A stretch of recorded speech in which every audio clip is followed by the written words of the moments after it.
ยกเมื่อกี้นะวางดิตัวเต้นตัวเด็กคุ้มดิส่งใครยกมันบอกมันนี่นะยกสมุดยกโอ้มันไปยกยกหนักนะยกน้ำนี่ยกเป็นบ้านยกอะไรคนเลยแม่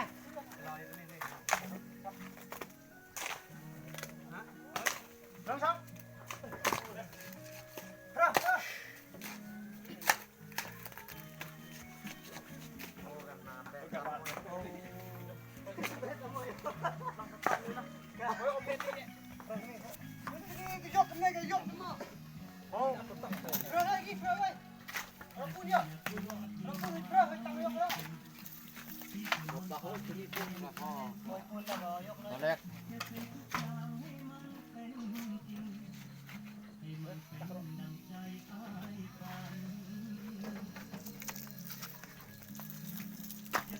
ต้องรอต้องพูดเลยก็จะ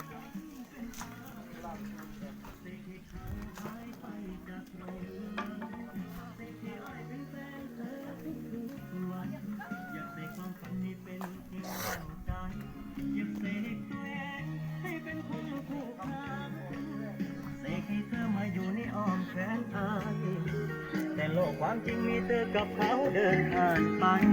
ไอ้มีกิ่งไม้นั่งขีดที่ดินเงาแต่โลกความจริงมีเธอกับเขาเดินผ่านไปไอ้มีกิ่งไม้นั่งขีดที่ดินเงา